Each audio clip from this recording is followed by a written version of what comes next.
जनाब शोएब साहब, इस सभागार में उपस्थित सभी सम्मानित साथियों, गांधी भवन के इस करम भाई सभागार में आज हम सब संवैधानिक नैतिकता में पतन और लोकतंत्र विषय पर चर्चा करने के लिए उपस्थित हुए हैं। साथियों, स्वतंत्रता, समानता, बंधुत्व, न्याय ये संवैधानिक नैतिकता के मूल तत्व हैं। स्वतंत्रता का असली मकसद अभिव्यक्ति की आजादी से है। अभिव्यक्ति की आजादी में सहमति को पुरस्कार और असहमति को अपराध मान लिया गया है।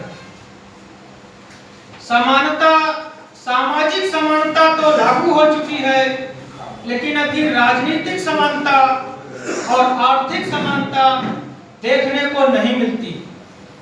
बंधुत्व भी, सामाजिक बंधुत्व लगभग कायम है और इसी पर हमारा देश आधारित है। न्याय के विषय में न्यायिक न्याय से ना उम्मीद नहीं होना चाहिए। समाज के दबे कुचले हर व्यक्ति को न्यायिक न्याय से उम्मीद रहती है। न्यायिक न्याय भी राजनीतिक और आर्थिक तौर पर नहीं हो रहा है।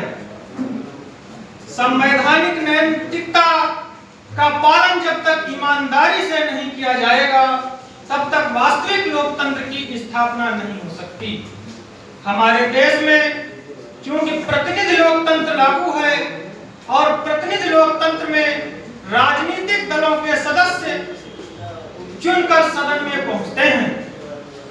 साथियों, राजनीतिक दल जहां पर इस तरह की व्यवस्था लागू होती है, वहां वास्तविक लोकतंत्र लागू नहीं हो पाता, क्योंकि राजनीतिक दलों में टिकट पाने के लिए, चुनाव जीतने के लिए तमाम संसाधनों की, धन की, छल और कपट की आवश्यकता पड़ती है।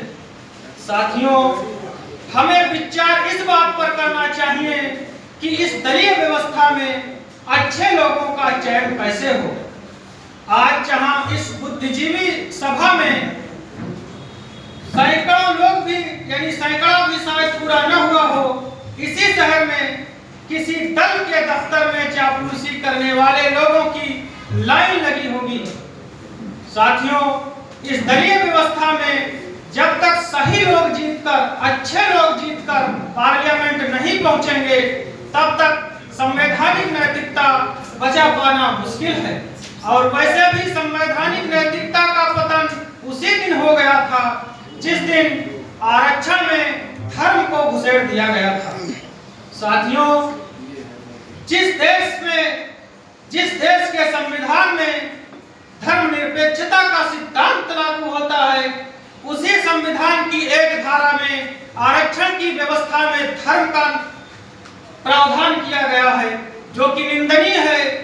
इस पर भी विचार करना चाहिए। हमें ज्यादा कुछ नहीं कहना है, हम तो यहाँ महान वक्ताओं को सुनने आए थे। साथियों, हमारे साथ बार काउंसिल के प्रत्याशी जुनैद खान साहब और एनआरसी सीए आंदोलन में जो पहला व्यक्ति जेल गया था, वो इसरार अहमद साहब यहाँ हैं, और हम शोएब साहब से पहले से परिचित हैं, क्योंकि हम इलियास आजमी साहब के शागिर्द हैं। साथियों, हमें सबसे ज्यादा ध्यान इसी बात पर देना है कि आज राजनीतिक दलों में टिकट पाने के लिए पैसे की आवश्यकता पड़ रही है। वहाँ किसी अच्छे आदमी को टिकट नहीं मिल पाता है, वहाँ ढोंगियों को, मक्कारों को और अपराधियों को टिकट मिलता है। इसका पतन करने के लिए और इसको खत्म करने के लिए हमें सामाजिक आंदोलन चलाने की जरूरत है। यहाँ ना तो लड़ाई किसी धर्म के बीच है, न किसी जाति के बीच है। यहाँ लड़ाई शोषक और शोषित के बीच है।